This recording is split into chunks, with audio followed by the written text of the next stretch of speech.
welcome, Nerd Nation, to this latest edition of the Sports Nerd Show. We are a collection of sports nerds whose mission is to bring you as much sports talk as time allows over the next 60 minutes. Although we will strive to be highly informative and equally as entertaining over the next hour, we must warn you that there may be some cuss words along the way. But we don't give a damn because that is the way most humans in the real world tend to talk, and we, the sports nerds, are no exception. So without further ado, Nerd Nation, sit back, relax, and enjoy the ride as I present to you the founder and host of this crazy-ass show, Scott, the Sports Nerd Wright.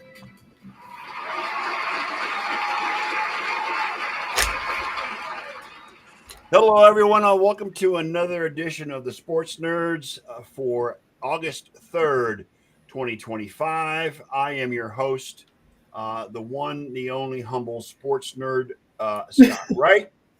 Always humble. Always humbled. Always humble, yes. Well, when you're a Browns fan, you have to be humble, Garrett. Elliot. Hey, humble. Be humble. Sit down. Sit down. Stays humbled.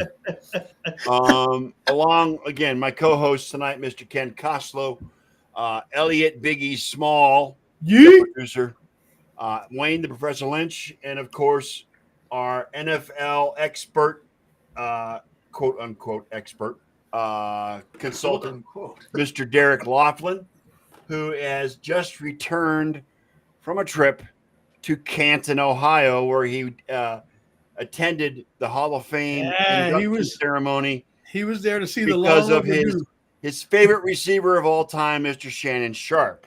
Sterling. On behalf of all of us. Sterling. Excuse me, Sterling Sharp. Shannon's the guy that got fired by ESPN. Yeah, I have comments on the ceremony, so we'll get to that point in just a while. Derek. Hey, Derek, was that a soda?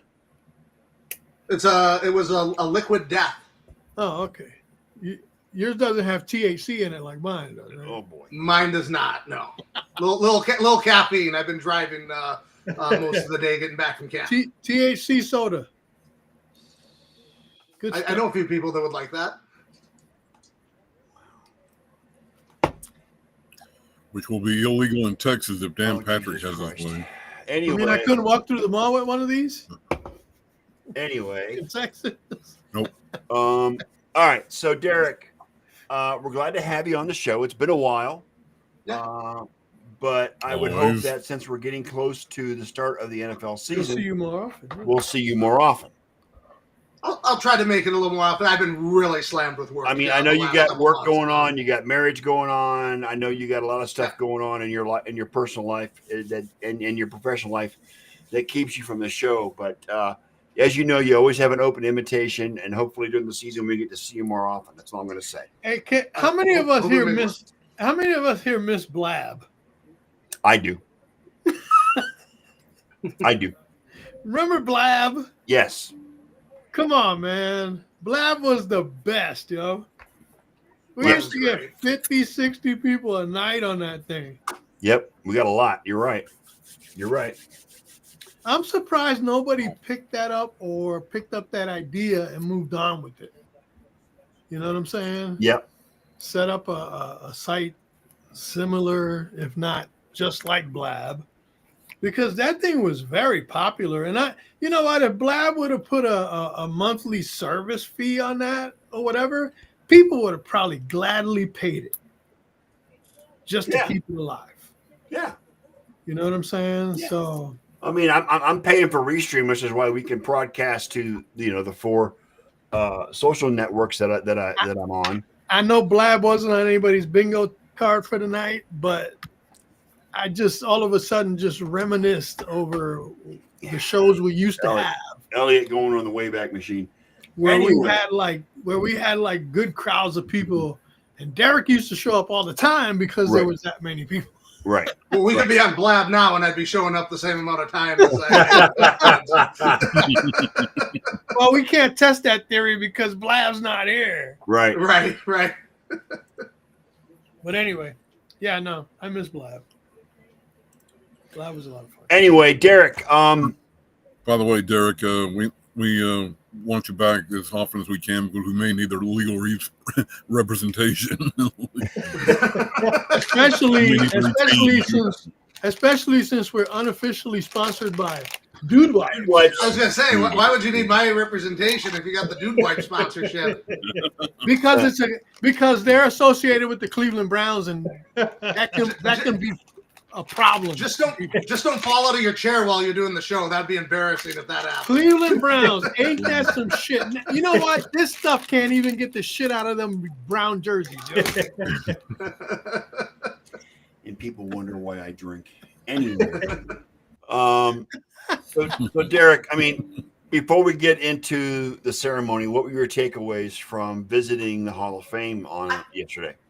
I had three thoughts on it. This is my second time there. The first time I went was in 2016 when Brett Favre went in. And I went with one of my best friends and the guy that I used to run the Maniacs website with, Nick Lord. Yep. And I am so glad. How is Nick Lord? We miss Nick. He lives in Alaska now. Oh my God. Nick in his golden chair. Wow. Yeah. Remember his golden chair? He's in Alaska. I remember the golden chair. Yep. I don't know if the golden chair made the trip to Alaska, but he lives up there now. So I haven't got to see him very much lately because of the distance, but he's doing well. We're going to play in a fantasy league again this year. Good. So. There you go. Anyway, back to the Hall of Fame.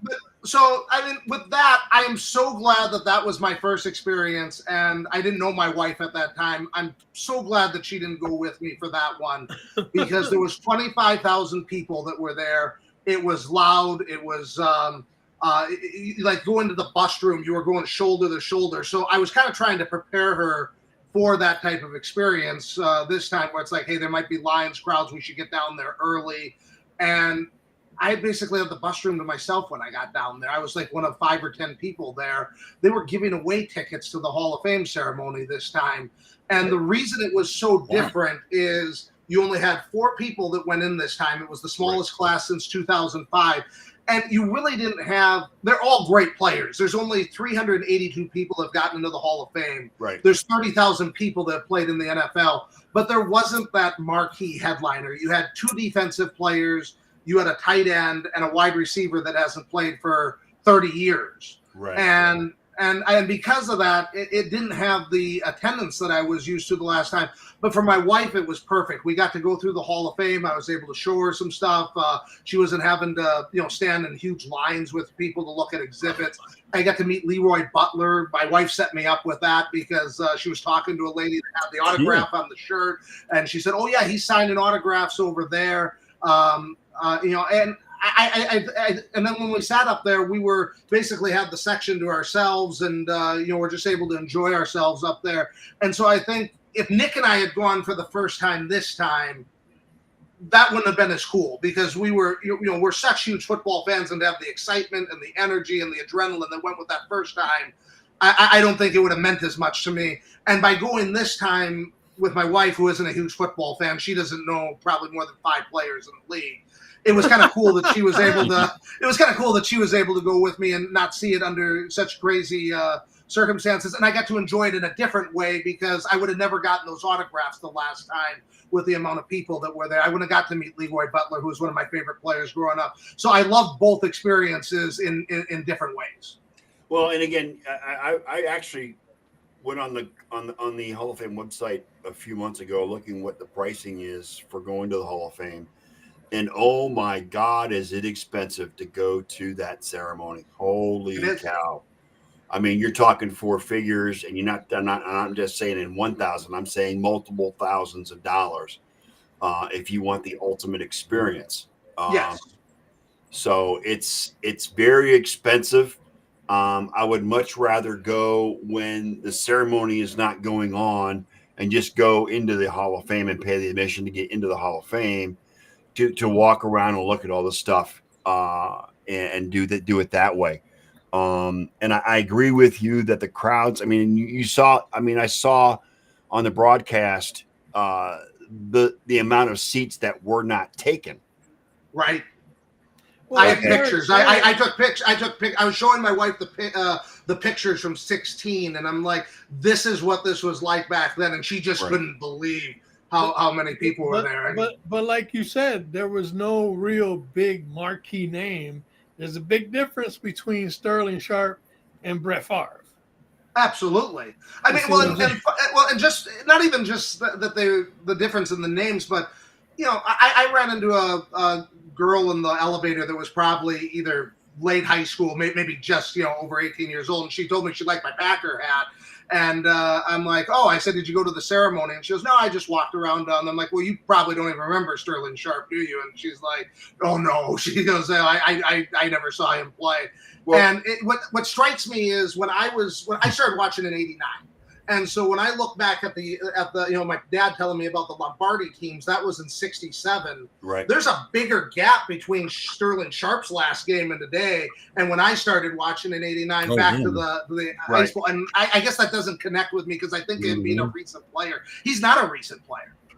No, the only reason people know who he is because Shannon Sharp is in the media and has a huge following because of that. Otherwise, nobody would know. Oh, let me get into this, okay?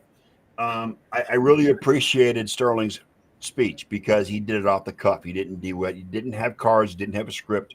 It was announced that he did not prepare a speech. He was going to talk off the hip. Shoot from the hip. Shoot from the hip. And what he's able to do is he's been in the media for 20 years. Right. He's worked on NFL Network. He's been on TV before. He knows how to speak in front of I remember when he was on NFL Countdown in the 90s, okay? Him and Tom Jackson were staples on NFL Countdown. So, but getting into his speech at the end, and he says you have to learn to follow before you can lead. And then he brings his brother up. Looking at recent events, it doesn't look like he was a very good role model because his brother is a piece of shit. I'm just going to say that out loud. Yeah, I agree. What's happened is not something that you want to see in your role models. And the Hall of Fame, that was one thing that my wife did not like. We went into one of the theaters where they had a short presentation and they had all these guys that were like holograms, and they had Namath talking about the character and the leadership and the morality and stuff like that. It's like, really, O.J. Simpson's in your Hall of Fame. Yes. One of my favorite players, Brett Favre. I mean, I love Brett Favre. He's still my favorite player ever. He's not a good human being. I wouldn't say that. I wouldn't say that at all. I'd say he's complicated. He's got a very complicated legacy. Yeah, you know about that. You know about that, Scott. I mean, Jim Brown. Look at Jim Brown. Very complicated legacy. Yes. And that's what I would compare Brett Favre to. There's some things that he's been accused of that are complicated. He also got a lifetime award from the Make-A-Wish Foundation for all the special needs kids that he helped there. And this is where I say you got to be able to sometimes, for certain people, compartmentalize the difference between who they were as a celebrity / athlete / whatever in comparison to who they were outside that realm. Okay. Because, for instance, a lot of people these days trash Hulk Hogan because of who he became. But if it wasn't for Hulk Hogan, WWE probably wouldn't exist in the fashion that it does today. As it does now, right. Exactly. Actually, wrestling itself probably wouldn't exist in the fashion that it does today. Okay. And so you got to be able to separate the two. Shannon Sharp was a great player in his day and this and that, but after the fact, he's become not a likable human being. Look at my favorite player, one of my favorite players of all time, Mariano Rivera. Greatest closer, big Yankee, this, that, and the other. Currently, him and his wife are they've been attached to a sexual abuse case involving kids. Really? I had not heard that. Oh, yeah. Not either. Yeah. Him and his wife have been attached. Yeah, they've been attached to that case as people of interest. Really? Let's put it that way. Yes. Okay. But and I don't care for Mariano Rivera these days because of the fact that, I mean, he's he's like Tarzan swinging on freaking Trump's nuts all the time. You know what I'm saying? Well, yeah. But that doesn't take away the fact that to me he was a hero for the Yankees. He was he's the best closer of all time. Okay, that I can compartmentalize. You don't have to like the person that they are today, but you got to give them what put them. Yeah, and that's in the same way. position That in LA, to be honest, that's the same way I feel about Jim Brown. Yeah. He's the greatest running back in my mind of all time. Okay. If he had continued his career in the NFL, he still would have been. I mean, he still would have broken records. But for the person he became off the field, I don't have any respect for. Yes, he was part of trying to get the Crips and the Bloods together, and he had a hand in doing that to end the violence in LA. He's done a lot for kids, but you can't get away from the other stuff, guys. I mean, as far as him as a person. I mean, back in the day, wasn't Babe Ruth a drunk and a yes, Yes. you know what I'm saying? Mm-hmm. and Ty Cobb was a fucking asshole. Ty Cobb, asshole, racist. Exactly. Right. Mm-hmm. And how I look at it being a Packer fan is the Packers don't exist today without Brett Favre. And I'm not underselling. I'm not overstating that, because when Ron Wolf got hired there, they basically said, if we don't get a new stadium within the next decade, we're going to probably have to fold up shop and not be able to keep this operation going. They needed a new stadium. Favre is the one that got Reggie White there, because Reggie White isn't coming to Green Bay if they don't have a young, promising quarterback. And between Holmgren, Favre, and Reggie White, that's what resurrected that franchise. They still had a hard time getting that stadium built past, and it's hard enough to do when you got the MVP of the league, and that's why they were able to get that through. They don't get that through if they continue to have 5 They didn't and really 11, necessarily 6 and 10 get a seasons. new stadium, but they did revamp Lambeau Field. Lambeau Field is an icon. It's a historical place.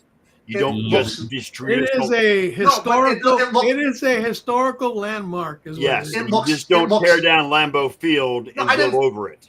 I misspoke a little bit. I didn't mean they had torn down the stadium. It looks nothing like today what it did when Brett Favre got there. That No, terrarium, that Hall of they Fame, renovated all it. that entire Yeah. renovation. It's you wouldn't even recognize it other than the field itself. I mean, Yeah. it looks completely. It's still different. the frozen tundra of Lambeau Field. But Despite- that franchise, Despite the heating elements underneath the turf, it's still the frozen tundra. I'm just saying. But again, But- getting back to what we were talking All about. tundra's frozen. Again, you know, what people do outside of the realm of who they are or who they became, that's upon individual judgment. Okay. But you can't argue the fact of what they did to establish who they became and how they helped others become successful in the process. Right. You know what I'm saying? Again, you hear a lot of the people talking today in WWE, and they got nothing but praise for Hulk Hogan because of the fact that if it wasn't for him, they probably wouldn't be where they are today. right? That's You know what true. I'm saying? Yeah, we So talked Hulk about that. Hogan, the wrestler, and the entertainer and all that. And then That's Terry one guy. Bollea as a person. Terry Bollea is another guy. Yes. Okay. I prefer to recognize the wrestler and entertainer, not so much the other guy. And getting back into the Canton thing, the one thing I thought, you can say whatever you want about Shannon Sharp. I think that is one of the most iconic speeches that he gave when he got inducted, where he used his entire speech to advocate for his brother getting into the Hall of Fame. Yeah. And basically said, I stand on this stage, and I'm the only person in this Hall of Fame that can say I'm not the best football player in my own family. Correct. And I thought what was the coolest part of the ceremony with Sterling was when he gave his yellow jacket to Shannon Sharp, because Shannon Sharp gave Sterling his Super Bowl ring when Denver beat Right. Green Bay, because he thought Sterling would have gotten a Super Bowl if he hadn't gotten hurt, which I Well, yeah, he would have been on that team that beat New Totally. England. Yes. yes. Yes. And then Shannon went and won 2 Super Bowls after that to make sure that he had his 2 rings. But he gave that first ring to to Sterling, and so Sterling Sharp repaid the favor by giving the yellow jacket to his brother. So Well, Shannon's now the only player and to with be the yellow honest, Shannon jacket. had no idea he'd win another one, and that's what's so amazing about it at the time. Right. Yeah. I will say this. I did see the video of Shannon arriving at Sterling's house, and Like Barney. or I guess it was the other way around. He was at Yep. Shannon's house, and the moment he told him that he was going to go into the Hall of Fame, I thought that was extremely moving, and I appreciated that. Are they the first pair of brothers Yes, in they the Hall are. of Fame? Yes. Yeah. I thought they were. Yeah. Also, we talked about Leroy Butler. Wasn't it Leroy Butler when he was at Florida State that ran that fake punt against Clemson and ran it for a touchdown? I think that's right. I believe that's right. I was thinking that was him. I'm not 100% sure. That's but my. he was a I great story think too. that I think is. he had a club foot when he was born, and they didn't even know if he was going to be able to walk, and he overcame Right. that to get to the NFL. And he was a revolutionary safety because Fritz Shermer started using him as a blitzer out of the linebacker spot. Yes. So some of the hybrid stuff that you see in the game today, he was kind of the first guy that was Exactly. doing that back in the 90s. When I was in high school, we called that a bandit. Yeah, and he was. Is a hybrid strong safety and outside linebacker. And he invented the Lambeau leap. He's the first one that did the Lambeau leap. The offensive Yeah, players exactly. went to him afterwards and said, Yes. "Hey, that was really cool. Do you mind if we borrow that from you? Because you're not going to get in the end zone as much as we are." So that's how the Lambeau leap was born. Right. Yeah. Sterling was pretty good at that too. I thought the Jared Allen speech was really good. Yes. I mean, he teared up when he came to his family, which is typical for a Hall of Fame speech. But I like the fact that he mentioned the gold jacket was a reflection of those that got him there. Pretty much. Okay. I like the part where he said, "If all they ever remember is this gold jacket in my career, then I The failed husband and as the a father, husband and a yes. father." Yeah, I saw that. And, That was pretty good yeah, too. and a friend. That was awesome. Antonio Gates, he didn't really. It wasn't really a great speech. I was more focused on him bending over at the mic the entire time when he Yes. didn't have to do that. And also to point out a milestone with him, The first first Pro player Football Hall of ever Famer to never play college football. to never play a down in college football. Yes. There was a lot of Kent State jerseys there, and I actually would say that the person that had the most support there was Antonio Gates, which I was a little surprised at because I thought with how well the Packer fans traveled, There they was a would just large go today, but they didn't. contingent. There was a large contingent of Chargers fans Contingency. in that audience. Yeah, and I think because he played at Kent State, there's a lot of people that liked him as a college player, as a college basketball player. that supported Basketball, him. And he was a baller. Yeah. Oh, he balled. He balled Okay. in college. He was a good, yeah. baller on the court. Well, Okay. Kent State went to the Elite Eight in the NCAA tournament with him on the team. And then, Yeah. but he made the right decision. He turned into the, if not one of the best tight ends ever to play the game. Well, he's got the most touchdowns of any other tight end in the history of NFL. Mhm. So Yep. Yeah, They he were- and him and Phillip Rivers were a fantastic. Oh, they were a combination to be dealt with. Yes. You Yeah. know what I'm saying? I remember when Gates came in, I kind of thought, what kind of gimmick is this? I'm like, just because Tony Gonzalez played basketball and football in college, what's going on here? Undrafted guy, played college Right. basketball. How's this going Right. to work? And God, you watched about the first 5 games, and you're like, no, this is going to work. Like, there was no Well, you doubt. know what, There was though? no doubt that guy was going Well, to yeah, dominate. but you know the league. what? Gates had some growing pains the first few weeks he was in the NFL. Hey, He you had know, a lot Yeah. of drop passes in those first few weeks. you know who deserves a lot of the kudos? Whoever the hell was scouting this guy. Yeah. Okay, that scout should be in the Hall of Fame. Well, you know what? The though? scout is in the Marcus Hall of Fame. Schottenheimer was the head coach. Okay. The owner had a lot to do with it as well. The GM at the time had a lot to do with it.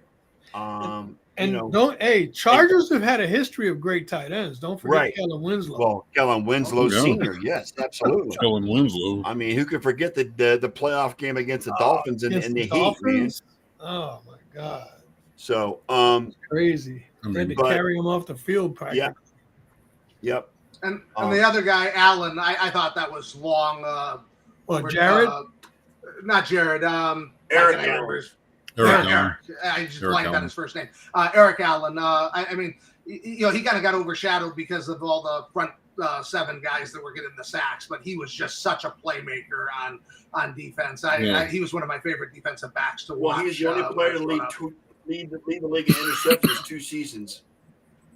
For 2 seasons. They weren't back to back, but he led the league in interceptions. He had 8 pick sixes in his career. Yeah. So, I mean, Eric He's one of Allen the- was a dominant corner. And you know what? He never left the cornerback position. He played the cornerback position his entire career. He's not like other cornerbacks, even those in the Hall of Fame, that have slipped down to safety because they lost speed. Eric Allen played cornerback his entire career. And him and what's his face from Oakland is his partner. God, why can't I remember his name? That was a 1-2 punch when he was with the Raiders. Who, Woodson? Woodson. Thank you very much, Elliot. Yes. Charles Woodson. Him and Charles Woodson were a great tandem. Charles Rod Woodson. Yeah, Rod Woodson. Rod Woodson, excuse me. But yeah, those two were a great tandem in that. Charles Yeah. was the Raiders. It was Charles with Rod Rod Woodson with for the Pittsburgh. Steelers. So it was Charles Yeah. Woodson with the Raiders. Right.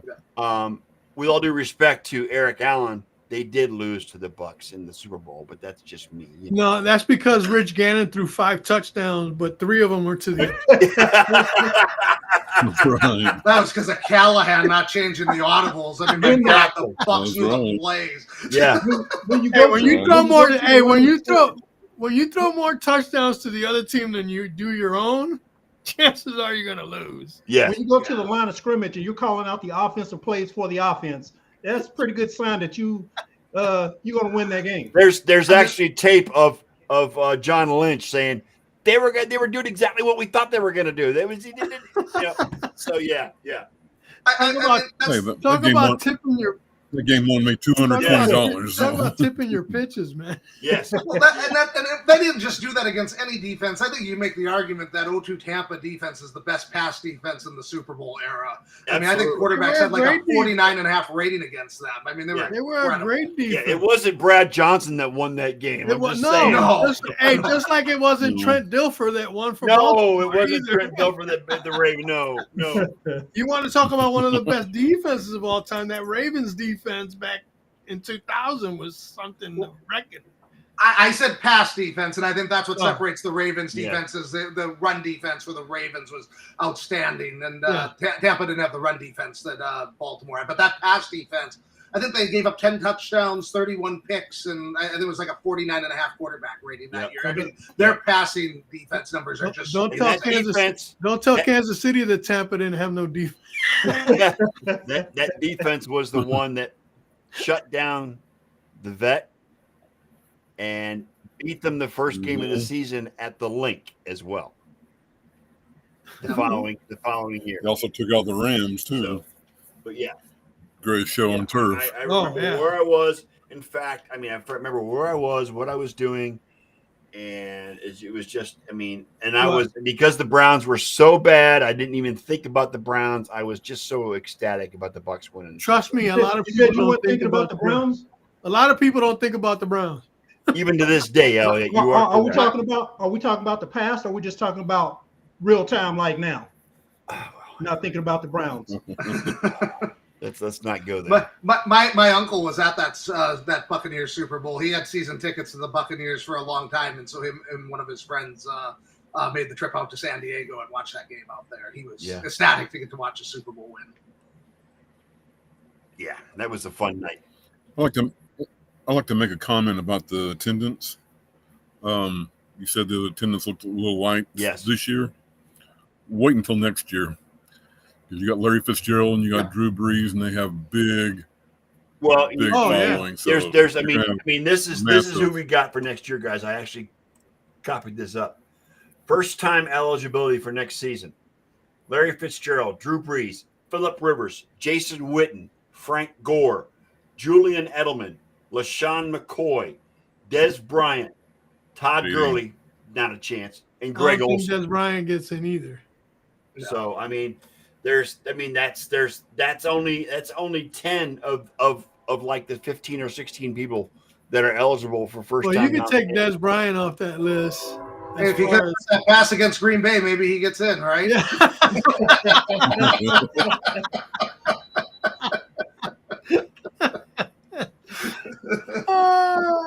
You get up there to the line. See, I told you I got it. No, I think Fitzgerald, Breeze, and Witten are should. You know, it's what bothers me is that they only vote. I don't know. in- Frank Gore, man.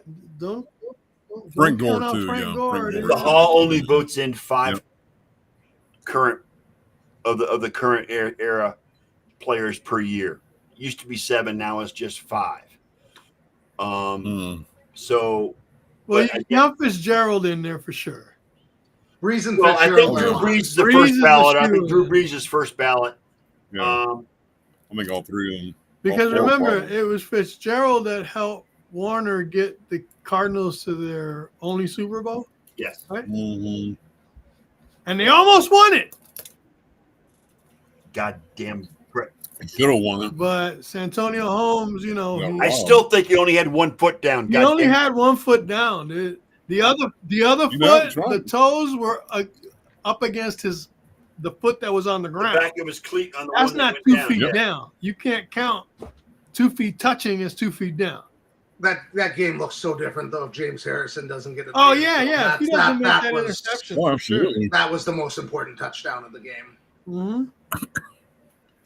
And all the clips are on it on the way down. But yeah, I mean, he put Arizona football. Clips Him and holding. Warner put Arizona football on the map.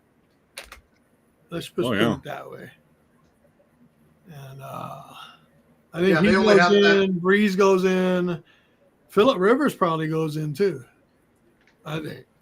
I don't think Phillips Rivers will be first ballot. Not right You don't think away. So, I don't think No. Philip Rivers is the first ballot. No, I don't. No, not first ballot. especially- Second ballot. Well, maybe his Possibly. 12 kids will disagree with you.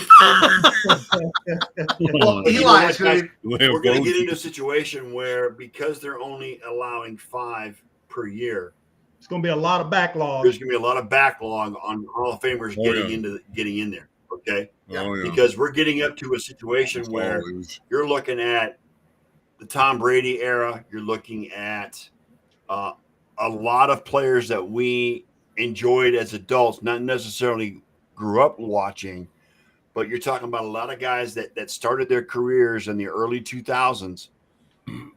And there were a lot of freaking superstars in that era from 2000 until 2020 that are now eligible to get in there. It's gonna be a friggin' log jam trying to get guys into the Hall of Fame.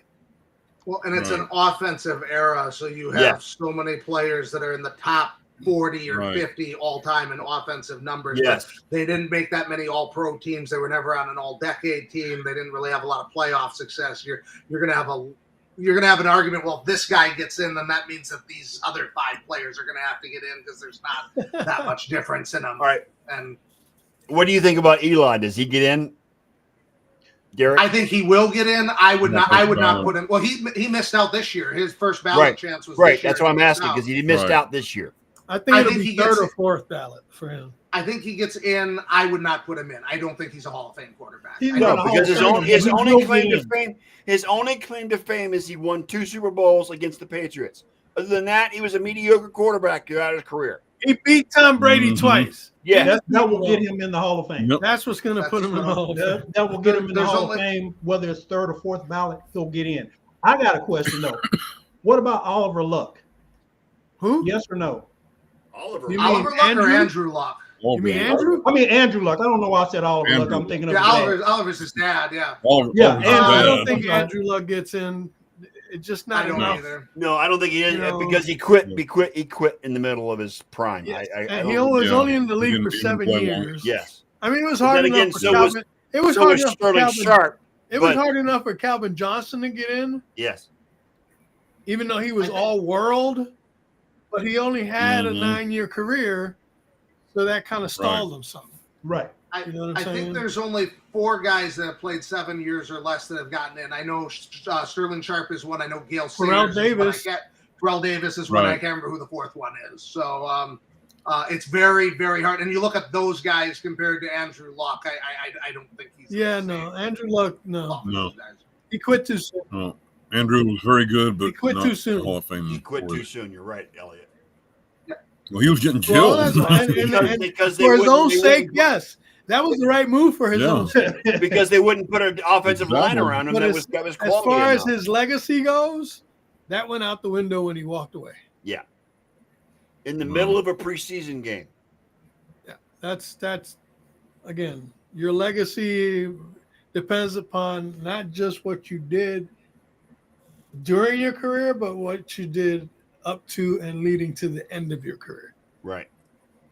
And his legacy did not end in the right way. Kind of like Antonio Brown, you know what I'm saying? Antonio Brown had a great legacy It wasn't that bad. until he got hit by Vontaze Burfict, and then he's never the same human being again.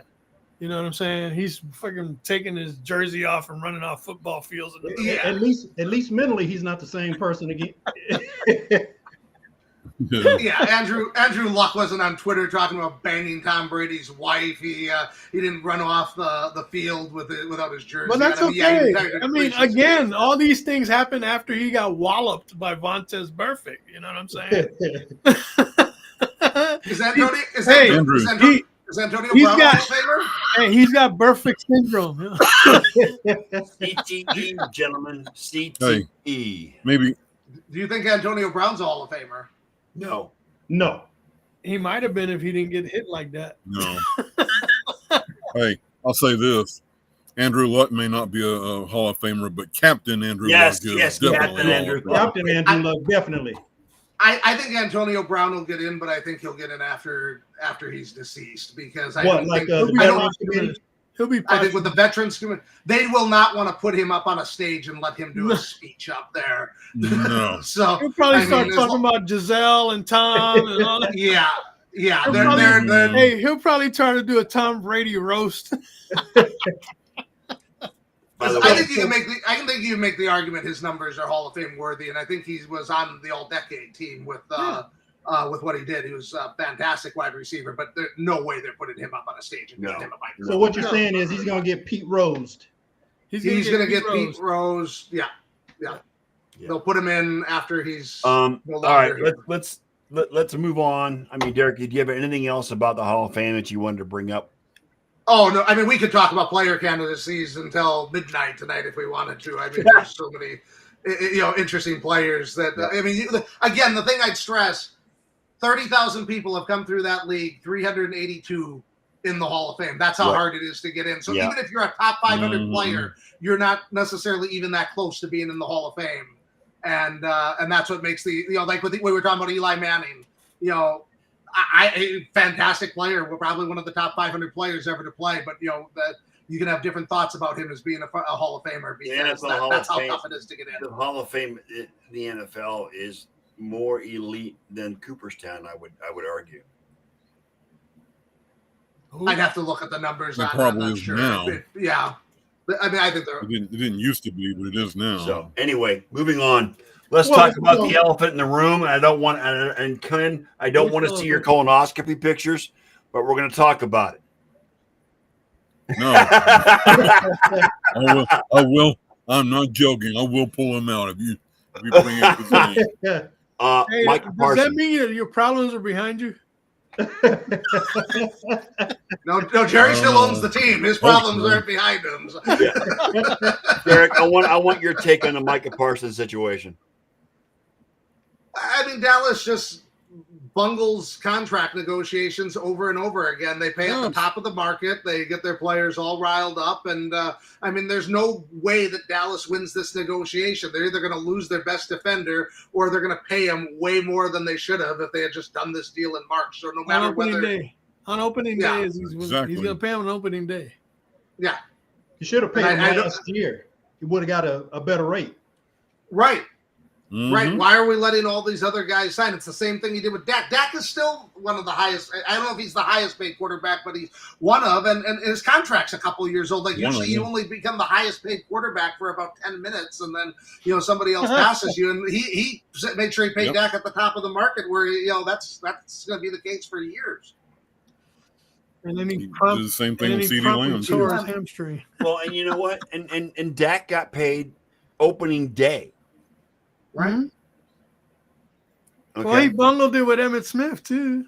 Well, yeah. So. It took, Smith it took got paid two after two week losses 2. for him to get his mind Three. right. No, it was Then- three. It was 3 losses. Oh, it was three? No, it was 2. No. It was No, 2. it was two. I thought it was two. We No, opened 0-2. I thought it was It was 0-3. He came back in no. game 3. I think. Yeah. Okay.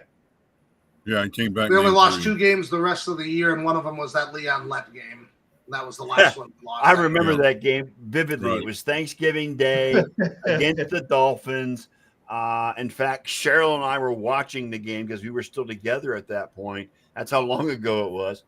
And it was just, I'm looking at the TV going, what the hell are you doing, Leon Lett? Come on. It had to be Yeah, I know. Leon Lett. And the other funny part about that game is Miami missed the playoffs that year. Yes. Yeah, I think they were 9-2 after they won that Okay. game. Hey, and they missed the that was the playoffs. last game they Leon won. let everybody down. That was the last day. game they won that year. God.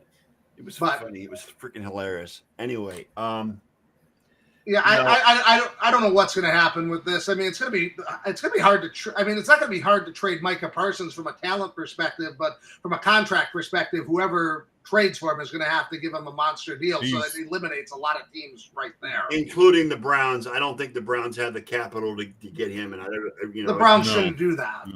No. We were texting about that. And This is- even if you get him, all you're doing is hurting your ability to get a franchise quarterback. I mean, Cleveland's goal this year should be Right. go 3-14, 2-15, get the first pick in the draft one of the elite quarterbacks in this draft class and build around them and save all those draft picks they got from the You Texans. don't They'll think trade the them to 4 Lions. quarterbacks on the roster now are capable of being a franchise quarterback?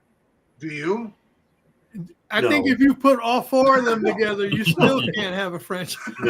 No. Derek, No. hey I Derek, mean- I got a Yeah. question for Derek, or a comment for Derek. In the future, please don't use franchise quarterback and Cleveland in the same sentence. It's a good point. It's a good point. I'm treating That's called a Cleveland like they're preempt- capable of making the right decision. That's in the called a draft. preemptive strike. Yeah.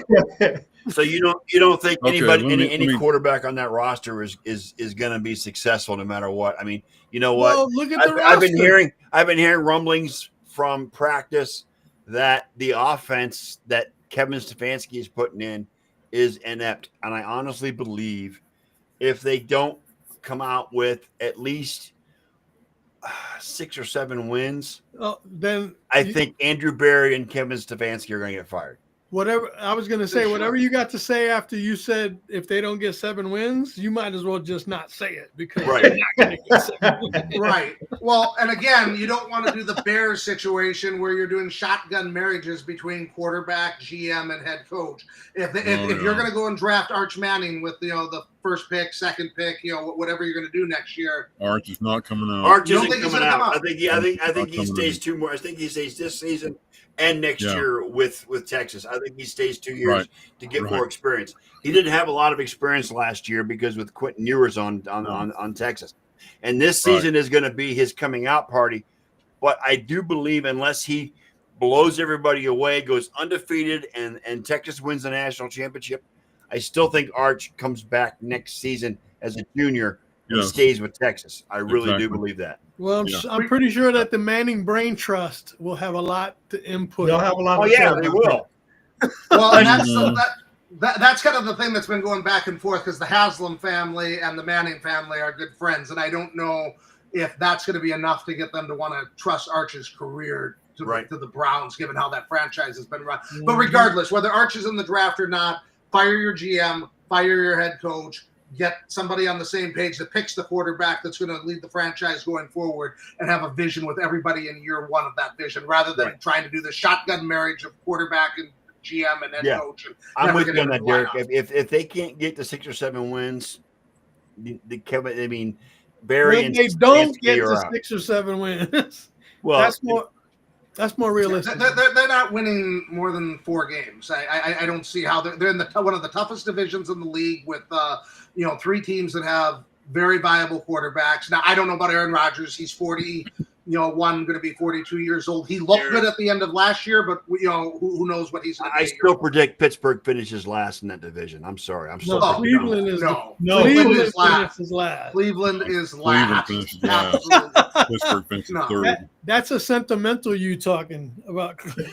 That's right. Wishful thinking. Tomlin's never had a losing record, and I think they made the playoffs last year. And I think Pittsburgh's floor is probably 8 wins or 9 wins is their floor. I think their ceiling's probably about 11. I give them I don't 9 think they make the playoffs. I really I'm don't. thinking 9 and 8. I give them 9 as the floor, and I give them 11 as the top end, the ceiling. The ceiling. Okay. For the Steelers. Cleveland, the floor Oh. and the ceiling is 5. The floor is in the basement. I mean, the only way that team's going to do well is if Shedeur Sanders or the other rookie Gabriel, just are unexpected lights out quarterbacks. Gabriel Yeah. has looked like shit in And camp. if Lamar Jackson, Joe Burrow, and who else Rodgers. go down with season-ending injuries, then Cleveland might have a shot. Cleveland doesn't have an offensive line, and Cleveland doesn't have a running game, and their defense isn't as good as it was 2 years ago when Flacco came. And I mean, this just isn't a team that is set up. They didn't draft to win this year. They didn't sign in free agency to win this year. This is a rebuilding year where they're trying to. They're playing toward 2027 when they can get rid of the Watson contract, and hopefully they'll have a rookie quarterback in place at that point. And then I they can predict start- Watson never sees the field this season. Hey, no. Derek. Derek, once again, you said this year's a rebuilding year. Every year is a rebuilding year. Every year is a It's rebuilding. been a rebuilding year for 26 years, Derek. They've been rebuilding since Jim Brown, yeah?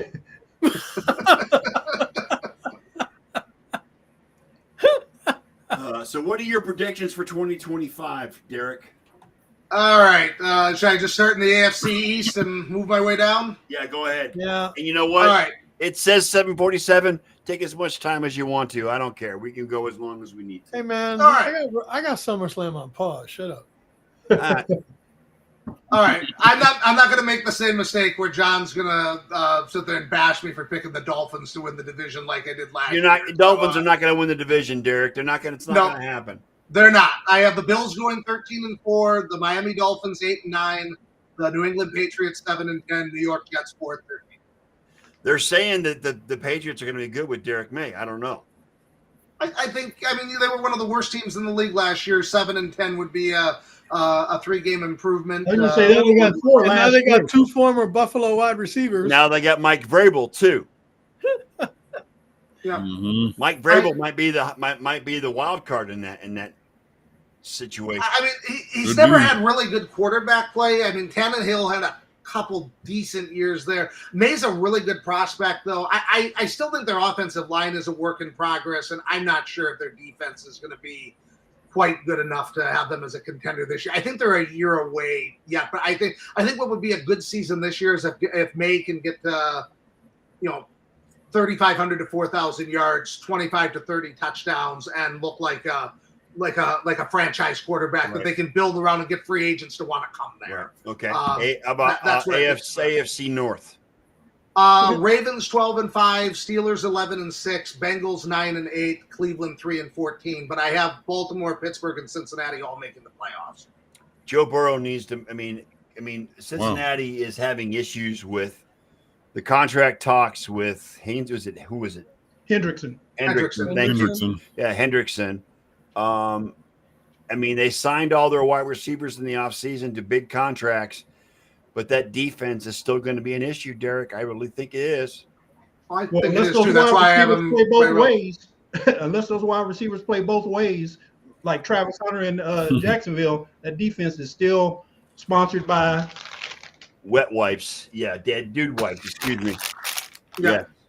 No, So- and if Cincinnati didn't make the playoffs, I wouldn't be surprised. that They start some off shit? the year slow. They have bad defense, but Well, yeah, they also really start slow. Historically, every year is slow. So we'll see how that Yeah. goes. we'll see how they do. Um, But that's what I have. How about the AFC South? AFC South. There's always a surprise team that kind of sneaks up on people. I'm going to go with the Jaguars at 9-8. I'm going to have Hunter having a good year. Trevor Lawrence doing well in a new offense. I don't think he's going to be. Yeah, he's in year 5. I know he made the playoffs one year and won a playoff game. He's battled some injuries. He's battled disappointing play. I don't think he's going to be a franchise quarterback this year. I have him going 9-8 in the worst. And the new head coach might help him as well. Yeah. Houston Texans, I think, are going to take a step back. I have them going 8-9. I'm not a huge fan of the Texans this year. I don't like their offensive line. I think Stroud took a step back. They're pretty banged up at wide receiver with Tony Delp not going to be there right away. Mixon's a year older. I don't know if he's going to have the same impact. I think Nick Chubb is not what he used to be either. Oh God, no. They've already talked about it. I've already seen rumors about how his. You mean you don't think the second level is not up to snuff. You telling me you don't believe Daniel Jones can lead the Colts to a division? Oh, stop it, Elliot! Stop it. Yeah, I have the Titans at I have the Titans at 6-11 and the Colts at 5-12. I think What this do is you going to be a think very of Cam Ward, Derek? I like him. I like his attitude. I liked how he played at Miami. I don't think he has a lot of weapons down there. Ridley's there. Who's the young receiver that got hurt that they released? Traylon Burke. Treylon Burks. Treylon Burks, yeah. He's not. I think they released him. Did an injury settlement with him after he got hurt. Wasn't he the one that got drafted when they traded Antonio Brown? He was supposed to be. Brown. AJ Brown. Wasn't he supposed to be like the replacement for AJ Brown? He was AJ Brown 2.0, and that did not work out. That was kind of the beginning of the end. He was AJ Brown 2.0. AFC West. Chiefs 13-4, Broncos 11-6, the Las Vegas Raiders 8-9, the Los Angeles Chargers 8-9. I think the Chargers are going to take a step back this year. Really? I do. I know Harbaugh is a good coach, but everybody in this division is a good coach. Pete Carroll has won a Super Bowl. Sean Payton's won a Super Bowl. Andy Reid's won a Super Bowl. I think this is the best coaching division since the 2006 NFC East when Parcells, Gibbs, Andy Reid, and Tom Coughlin were all in the same division. Yeah. I think that this is probably the best coaching division since then. So even though Harbaugh's a great coach, everybody in this division's a great coach. And Justin Herbert, I know he puts up big numbers in the regular season, but that was the number one defense last year, and I just never thought they looked like the number one defense. I thought they played. I thought their rankings were higher than what they showed on the field. I just wasn't really that impressed with them, especially against good teams. And I think that division's going to be loaded this year. It's going to be a great division. And Sean Payton, don't ever underestimate Sean Payton because he's one of the best coaches in the NFL.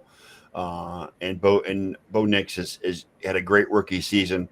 He might improve this season coming up as well. So we'll see what happens there. How about the NFC East? Just one last thing on the AFC. This is where I had the biggest problems. Cincinnati at 9-8, the Raiders at 8-9, the Chargers at 8-9. That's where I couldn't decide where that goes. So if the Bengals falter, I think one of those AFC West teams sneaks in, whether it be Carroll in his first year with the Raiders or Harbaugh, getting back into the playoffs for a second straight year with the Chargers. Right. NFC East.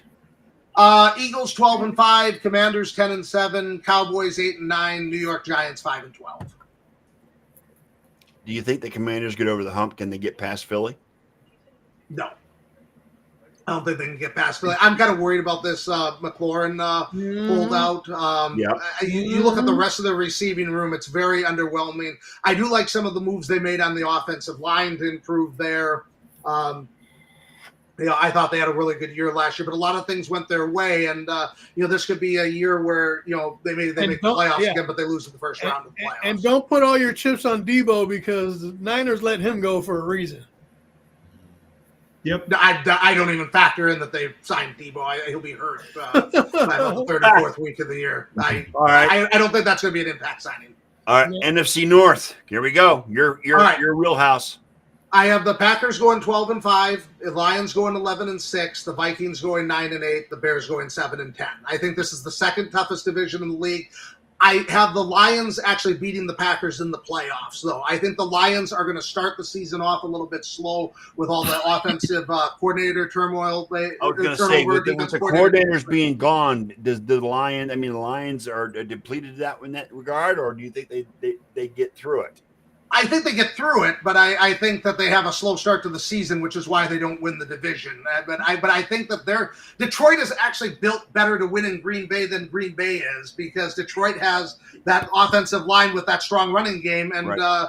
and Green Bay has a good running game. And they get Hutchinson back too, so it's even better. They get Hutchinson back this year, so I can see the Lions starting out slow as they try to get those pieces together, than being one of the hotter teams in the second half of the year and doing better in the playoffs than what they did. Well, as long as they don't do like Philly, where they fell apart the next season. You know what I'm saying? Yeah. And I mean, they've been, their window's only been open for about 2 years. They had that one the first year when they went 9-8 and ruined Aaron Rodgers' last game in Lambeau. Then they got to the NFC Championship game. Then they got hurt. I still feel like they got another year with this current Detroit group there, made but the NFC Championship with a ton of freaking injuries. So, I mean, if you could imagine how they would have been if everybody been healthy, it would have may have been a different story. You can say that till the cows come home, and it doesn't change. I know. Yep. I know. Anyway, but all right. NFC South. NFC South, I have Atlanta winning the at 10-7. Tampa getting the wild card at 10-7, Carolina going 7-10, New Orleans going 2-15. You've got Atlanta winning the division?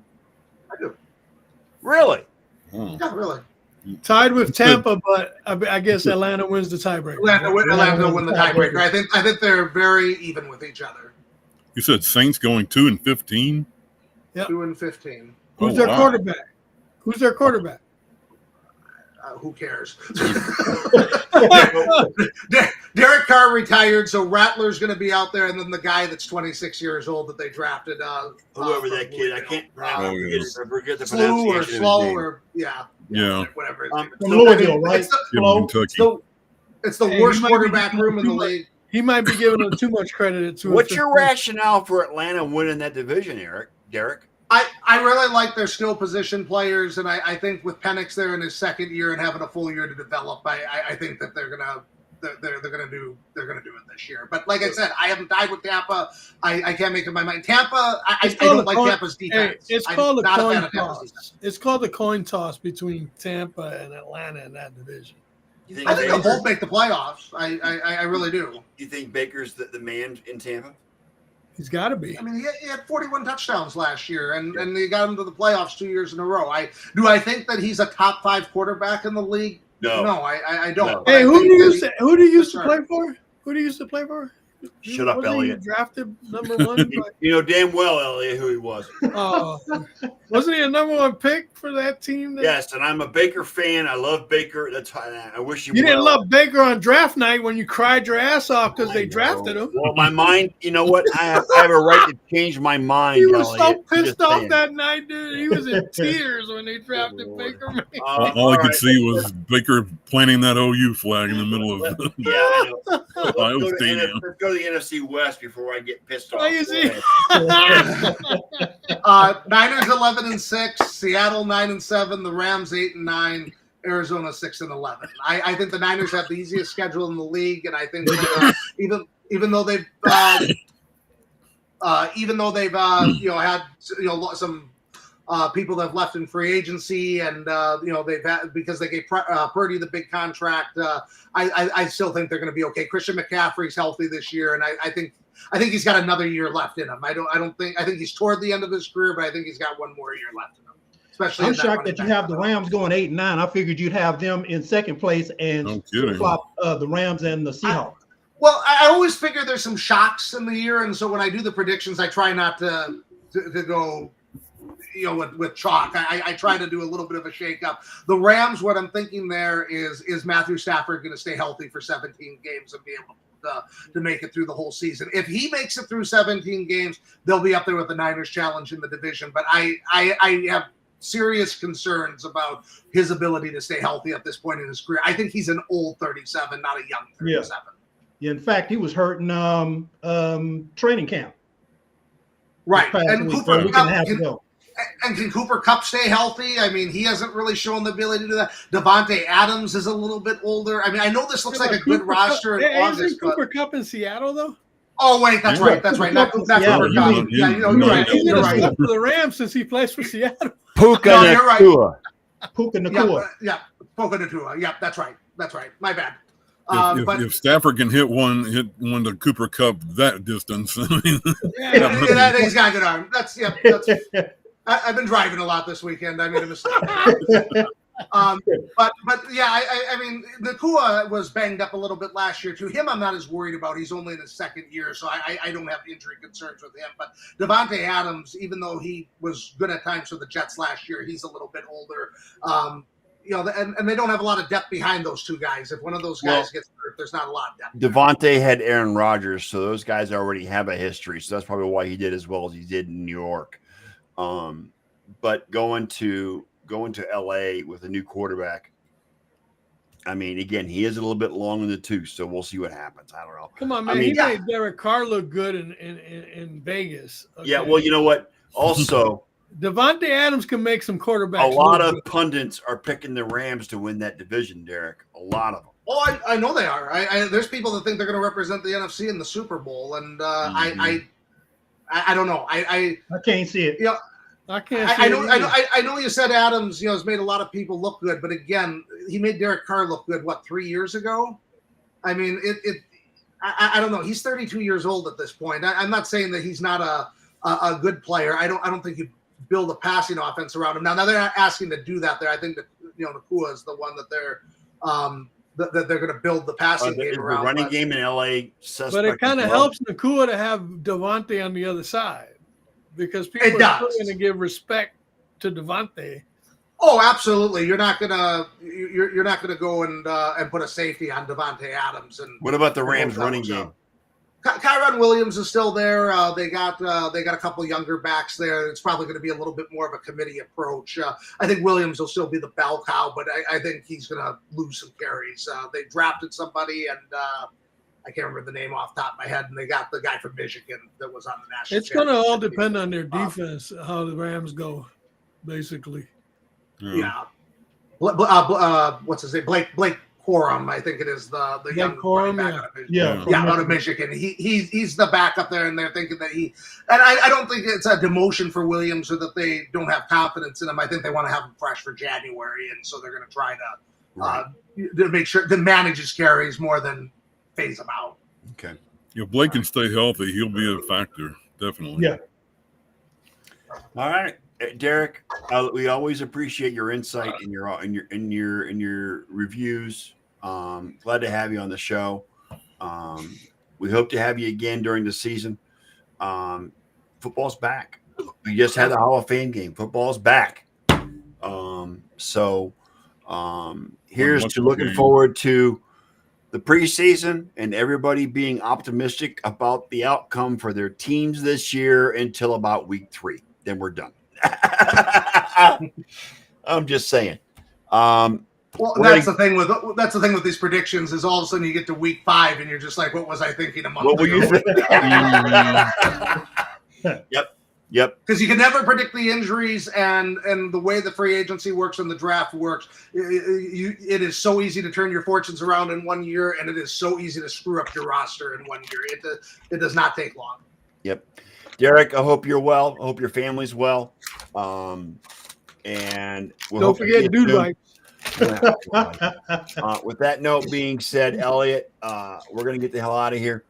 I am the sports nerd, along with my co-host, Mr. Ken Koslow, Mr. Big E Small, the producer, Elliot Lamba, Wayne, the Professor Lynch, and, of course, our NFL insider, kind of, sort of, but he's an insider in our minds and our heads, Mr. Derek Laughlin.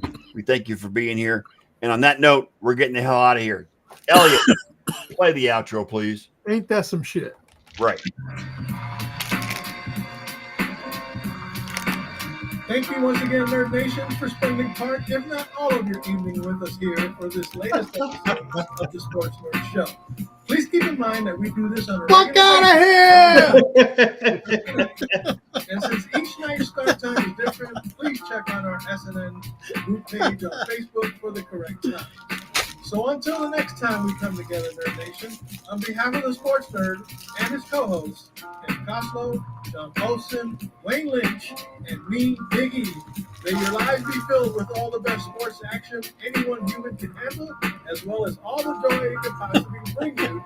And with all that said, good night, Nerd Nation, as the time has come to say, we